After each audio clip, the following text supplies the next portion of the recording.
우리가 이 땅을 살면서 분명한 사실 한 가지가 있는데, 모든 것이 다 하나님의 은혜라는 사실입니다. 하나님의 은혜가 아닌 것이 아무것도 없습니다. 여러분, 지금까지 지나온 일을 한번 돌아보세요. 하나님의 은혜가 아닌 것이 하나라도 있습니까? 저는 지금까지 지나온 뒤를 돌아볼 때에 하나님의 은혜가 아닌 것이 하나도 없습니다. 견디기 힘들었던 고난도 지나고 보니까 엄청난 하나님의 은혜였습니다.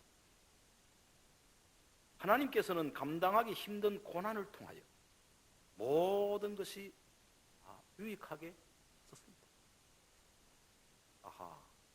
내가 고난을 당했을 때는 너무 힘들고 괴로웠지만 지나고 나니까 하나님이 그 고난을 통하여 나와 우리 가정을 유익하게 하시려고 이런 고난을 주셨구나 하는 것을 절실하게 깨닫게 됩니다. 저는 이 시간 우리에게 크고 작은 모든 것이 다 하나님의 은혜지만은 특별히 오늘 가장 크고 귀한 은혜에 대해서 말씀을 나누려고 합니다. 우리에게 가장 크고 귀한 은혜가 무엇인가? 그것은 좋은 편을 선택하는 것이 가장 크고 귀한 은혜입니다.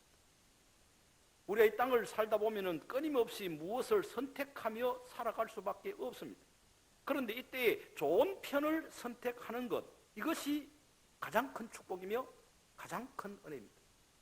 잘못된 선택을 하게 되면은 엄청난 어려움과 고난을 당하고 심지어는 선택을 잘못해가지고 망하는 사람도 있습니다.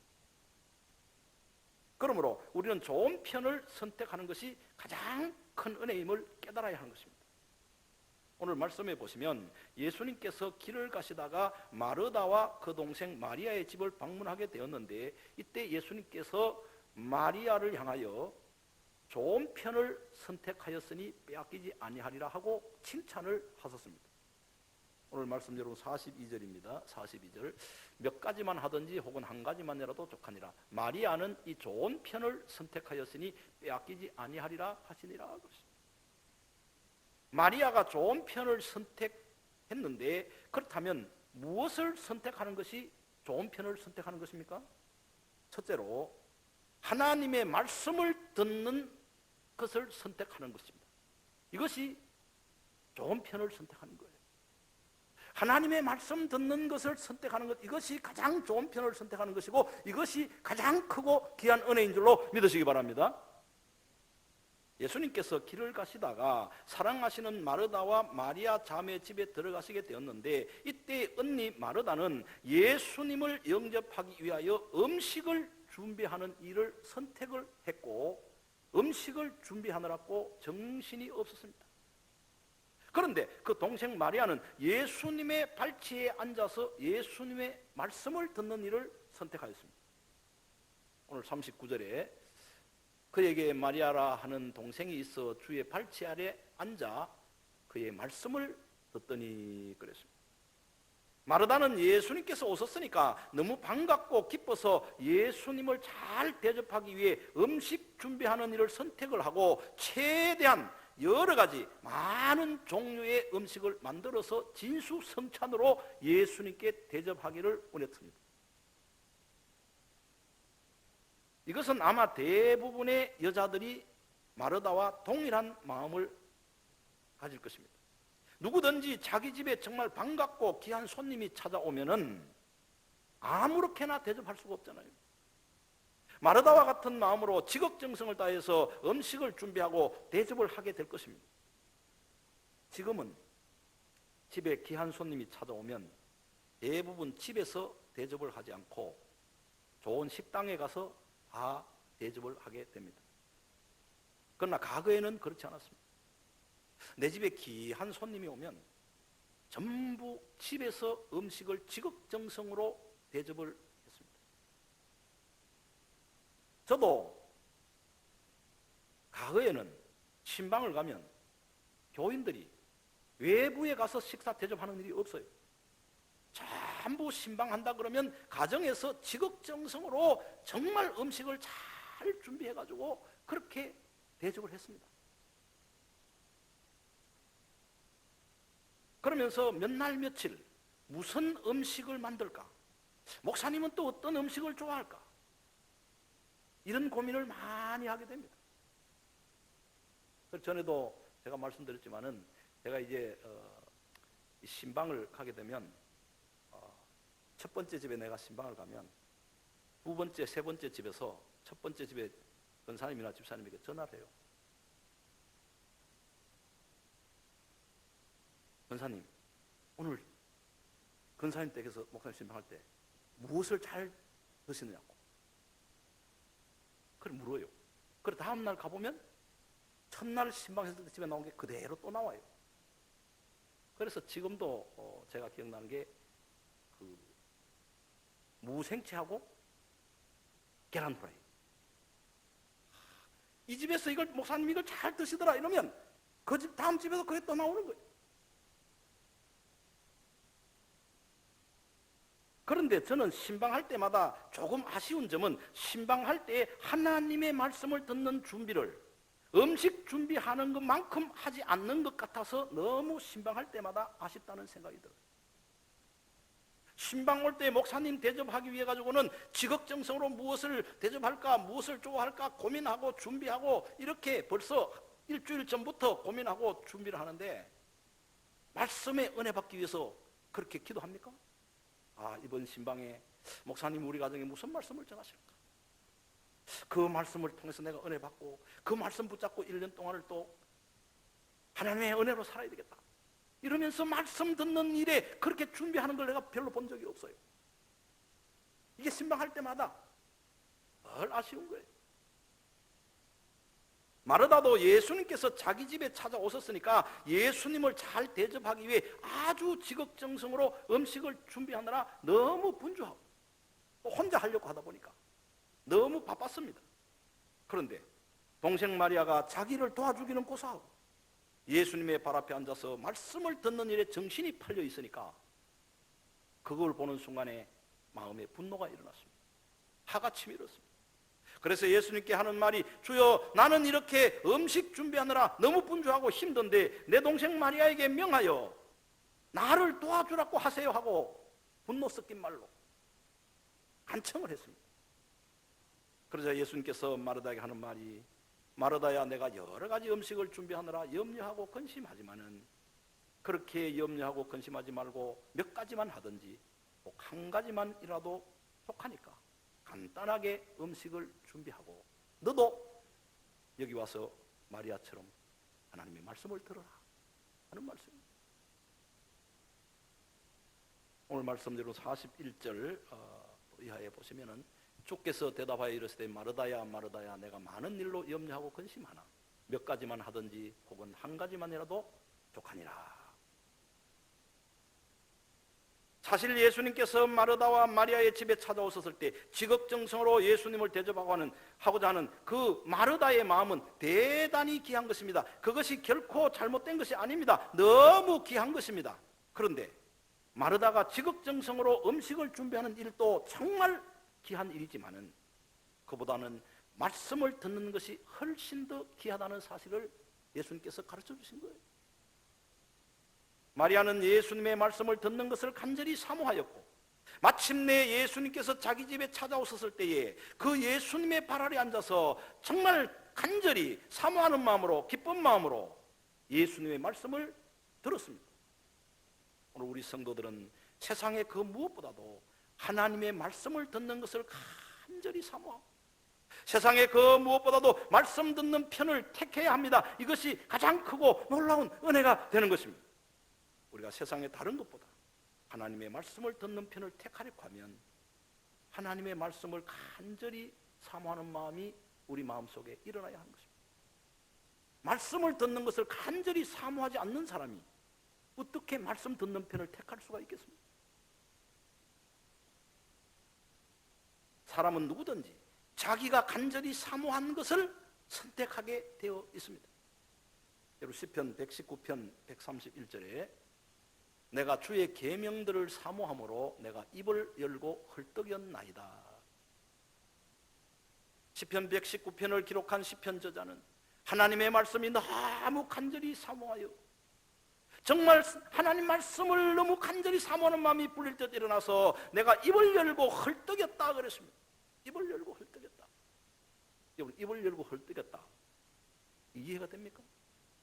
목마른 사슴이 시냇물을 찾아 이리 뛰고 저리 뛰면서 입을 열고 헐떡이듯이, 그렇게 시편 저자는 하나님의 말씀이 그립고 하나님의 말씀이 너무 사모가 되어서 목마른 사슴이 물을 찾아 헤매면서 입을 열고 헐떡이듯이 그렇게 헐떡거리면서 하나님 말씀을 사모하였다는 것입니다. 이런 입을 헐떡거리면서 하나님의 말씀을 사모하는 마음이 있어야 하나님 말씀 듣는 편을 택하게 되는 거예요. 저는 이번 코로나19 바이러스 재난으로 인해 우리 모든 성도들 마음속에 말씀을 간절히 사모하는 마음이, 입을 헐떡거리면서 사모할 정도로 그런 마음이 일어날 수 있기를 주님의 이름으로 축복합니다. 예수님께서 보리떡 5개와 물고기 2마리로 5,000명을 먹이시고도 12광주리가 남는 기적을 행하신 후에 많은 사람들이 예수님께로 구름대처럼 몰려들었습니다. 저들은 육신의 떡과 고기를 바라고 예수님께 찾아왔습니다. 그런데 그 이후에 예수님께서 육신의 떡을 먹이시는 이런 기적을 베풀지 아니하시고 생명의 떡인 하나님의 말씀을 전하시니까 내가 생명의 떡이로라 이러면서 말씀을 전하니까 많은 사람들이 실망해가지고 한 사람 두 사람 다 예수님을 떠나가 버렸습니다. 예수님께 가면 오병이의 기적을 또 나타낼 것이다. 육신의 떡의 문제를 해결해 줄 것이다. 이래가지고 찾아왔는데 그런 기적은 나타내지 아니하고 말씀만 전하니까 떠나가 버렸습니다. 모든 사람들이 예수님의 곁을 떠나가고 난 뒤에 예수님께서 제자들을 향하여 심각한 질문을 하셨습니다. 너희들도 떠나가려느냐 물었습니다. 많은 사람들이 육신의 떡을 바라고 육신의 문제를 해결하려고 내게 왔다가 다 실망하고 떠나가 버렸는데 너희들도 나를 떠나가려느냐 물었습니다.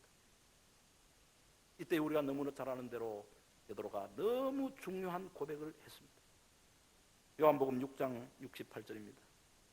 시몬 베드로가 대답하되 주여 영생의 말씀이 주께 있사오니 우리가 누구에게로 가오리까?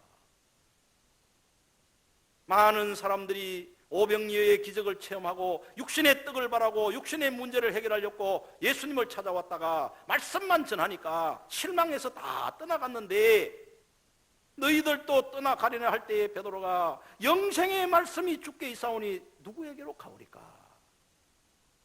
우리는 결단코 영생의 말씀이 주께 있사오니 주님 편에 서고 주님 편을 따르고 주님을 선택하겠습니다 하는 말씀이에요. 여러분, 무엇이 가장 크고 귀한 은혜입니까? 영생의 말씀을 듣는 편을 택하는 이것이 가장 크고 놀라운 은혜입니다. 예수님께서 또 말씀하시기를 사람이 떡으로만 살 것이 아니라 여호와의 입에서 나오는 모든 말씀으로 산다고 분명히 우리에게 말씀하셨습니다. 오늘 우리는 항상 하나님 말씀을 간절히 사모하고 말씀 듣는 편을 가장 우선적으로 선택할 수 있기를 주님의 이름으로 축복합니다. 두 번째로 예수 그리스도를 선택하는 것이 가장 크고 놀라운 은혜입니다. 여러분 태어나서 가장 잘 선택한 것이 무엇이라고 생각을 합니다. 참 가까이 지내게 된 참 좋은 귀한 목사님이 계신데 그 목사님이 내가 이 땅에 태어나가지고 제일 잘 선택한 것은 내 아내를 사모를 선택해서 결혼한 것이다. 그 이야기를 했는데 그 이야기가 우리 집 사람 귀에 들렸어요. 그러니까 우리 집 사람이 그 이야기를 듣고 그 목사님이 이 땅에 태어나가지고 최고로 잘 선택한 것은 사모님을 선택한 거라고, 그래서 결혼한 거라고 그런 이야기를 했다는 거예요. 그래서 우리 집 사람이 나한테 무슨 소리를 듣고 싶어가지고 저 이야기하는가. 나도 내 입에서 당신을 선택한 것이 가장 잘했다고 아마 이 소리를 듣고 싶은 게 아니겠는가. 근데 여러분, 제가 그 소리 했을까요? 안 했을까요? 지금까지 안 했습니다. 제가 가만히 생각을 해보니 이 땅에 태어나서 최고로 잘 선택한 것은 내 아내를 선택한 게 아니에요. 그것은 바로 내가 예수님을 선택하고 예수님을 믿어서 구원받은 것. 이것이 최고의 선택이에요. 오늘날 이 땅에 많은 종교가 있고 많은 우상 종교도 있고 다 있는데 그 가운데서 우리가 예수 그리스도를 선택하고 예수 그리스도를 믿어서 구원받게 된 이것이 가장 탁월한 선택이고 이것이 최고의 선택인 줄로 믿으시기 바랍니다. 이 세상의 그 어떤 선택보다도 예수님을 선택하고 예수님을 믿게 된 이것이야말로 최고의 선택이며 최고로 잘한 것입니다. 이보다 더 좋은 선택은 없어요. 빌립보 3장 8절에 또한 모든 것을 해로 여김은 내 주 그리스도 예수를 아는 지식이 가장 고상하기 때문이라. 내가 그를 위하여 모든 것을 잃어버리고 배설물로 여김은 그리스도를 얻고 그랬습니다. 사도 바울의 생애에 있어서 최고의 선택은 예수 그리스도를 선택한 것이고 예수 그리스도를 믿게 된 것입니다. 예수 그리스도를 만나서 예수를 믿고 구원받은 이것보다 더 큰 최고의 선택은 없습니다. 그래서 사도 바울은 오직 예수 그리스도를 믿고 난 이후에는 모든 것을 다 배설물처럼 버렸다고 했습니다. 예수님께서 십자가에 못 박히실 때에 함께 십자가에 달렸던 두 사람의 흉악범이 있습니다. 그런데 그 가운데 한 사람은 어떻게 해서든지 십자가에서 내려져서 땅에서 더 오래 살고 싶은 미련을 선택하였습니다. 그래서 이 흉악범은 예수님을 향하여 당신이 그리스도라면 나를 당신과 나와 함께 이 십자가에서 내려오게 하라. 그러면 내가 당신을 믿겠다. 그러나 한편의 강도는 마지막 순간에 예수님을 알게 되었고 예수님을 선택하고 내세를 선택함으로 구원을 받게 된 것입니다. 정말 이 한편의 강도만큼 극적인 선택을 한 사람 또 없습니다. 그런데 여기서 정말 중요한 것은 사실 우리가 예수님을 선택한 것이 아니라 예수님이 우리를 선택했다는 사실이에요. 어떻게 보면 내가 예수님을 선택했고 내가 예수님을 믿어서 구원받은 것 같지만 알고 보면 내가 예수님을 선택한 것이 아니라 예수님께서 나를 선택하신 거죠. 이게 은혜입니다. 주께서 우리를 선택하여 주신 이 은혜야말로 세상에서 가장 크고 가장 귀한 은혜요, 최고의 축복입니다. 특별히 감당치 못할 고난을 당해봐요. 고난을 당하면서 내가 최고로 잘하는 것이 무엇인가? 이 고난을 당해보니까 예수 믿는 거 이게 최고로 잘했다. 평소에는 몰라요. 그렇지만 너무 극심한 고난을 당했다. 참 내가 예수 믿기를 참 잘했고 내가 김천 서문교회 성도 된 거, 교인 된 거 너무 잘했고 하는 것을 깨닫게 됩니다. 요한복음 15장 16절입니다. 요한복음 15장 16절. 너희가 나를 택한 것이 아니요 내가 너희를 택하여 세웠나니 이는 너로 가서 열매를 맺게 하고 또 너희 열매가 항상 있게 하여 내 이름으로 아버지께 무엇을 구하든지 다 받게 하려. 너희가 나를 택한 것이 아니라 내가 너희를 택하였다. 주님께서 그렇게 말씀하셨습니다. 사도 바울이 예수님을 택한 것이 결코 아닙니다. 사도 바울은 본래 그 누구보다도 예수 그리스도를 박해하고 하나님의 교회를 박해하던 자였습니다.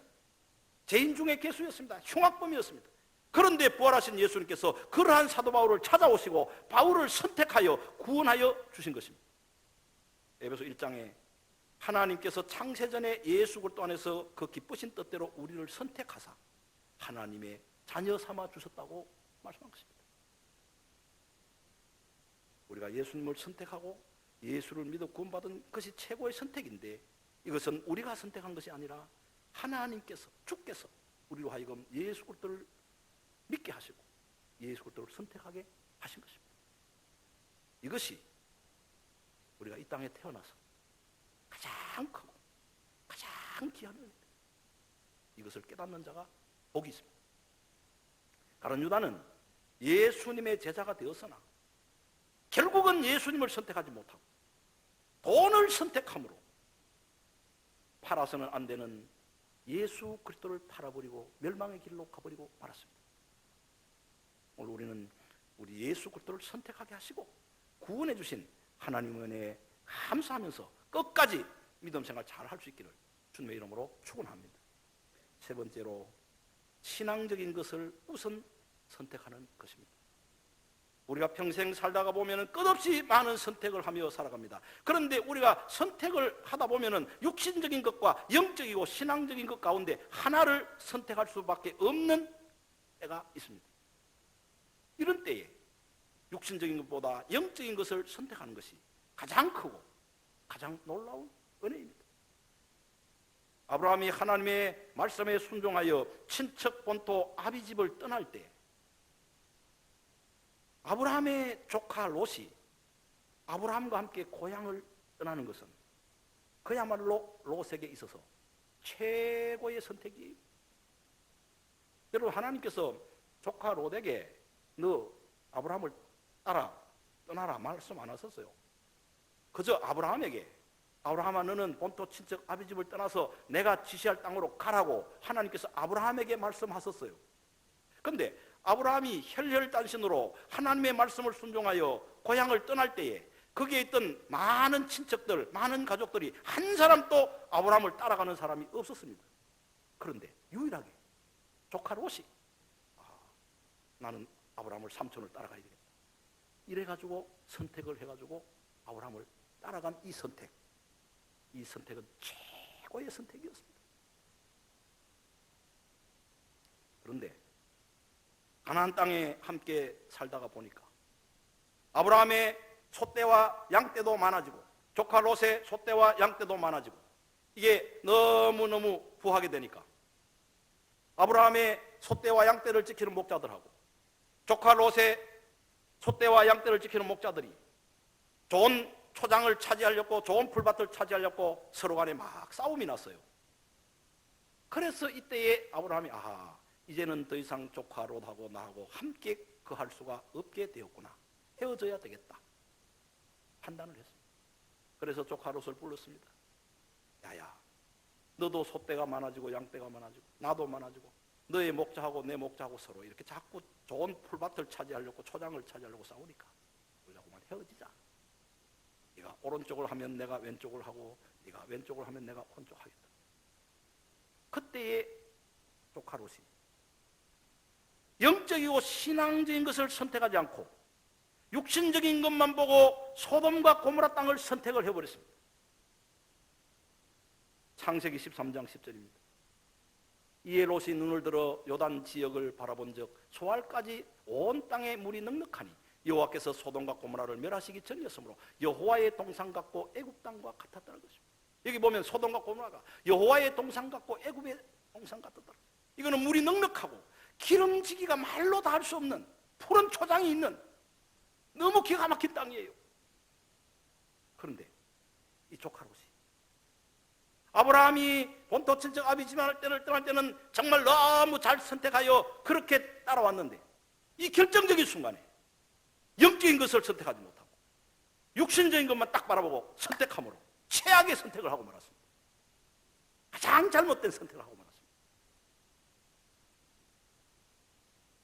이 잘못된 선택으로 인해 하나님께서 소돔과 고모라의 죄로 말미암아 하늘에서 유황불을 내려서 심판할 때에 롯은 큰 고통을 당하게 되고 부끄러운 구원을 얻었습니다. 오늘 우리는 언제나 육신적으로 편하고 좋은 것만 선택하지 말고 영적이고 신앙적인 면을 보고 선택을 해야 그것이 복된 선택이 되는 줄로 믿으시기 바랍니다. 구약시대의 나오미의 가정이 흉년이 왔을 때 약속의 땅 베들레헴을 선택하지 않고 육신적인 판단으로 잘못하여 이방 땅이고 우상 숭배 땅인 모압으로 선택하여 가고 말았습니다. 그곳에서 10년이 지나면서 남편과 두 아들마저 죽고 나오미가 이제 일어나 약속의 땅인 베들레헴으로 돌아올 때에 남아있는 두 며느리 가운데 오르바라고 하는 며느리는 육신적인 쪽을 선택하여 우상 섬기는 자기 친정으로 가고 말았습니다. 그러나 룻은 영적으로 신앙적으로 바른 선택을 하여 끝까지 아무런 소망이 없고 고난의 선택이었지만 시어머니 나오미를 선택하고 약속의 땅 베들레헴으로 돌아오게 되었습니다. 룻기 1장 16절에 룻이 이르되 내게 어머니를 떠나며 어머니를 따르지 말고 돌아가라 강건하지 마옵소서. 어머니께서 가시는 곳에 나도 가고 어머니께서 머무시는 곳에서 나도 머물겠나. 어머니의 하나님이 어머니의 백성이 나의 백성이 되고 어머니의 하나님이 나의 하나님이 되시는 것입니다. 룻은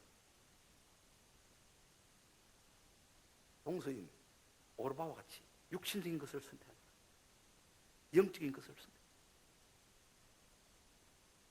이와 같이 룻이 영적이고 신앙적으로 바른 선택을 하여 베들레헴으로 돌아왔을 때 하나님께서 놀라운 은혜와 복을 룻에게 허락하여 주셨습니다. 기가 막힌 복을 준비해 주셨습니다.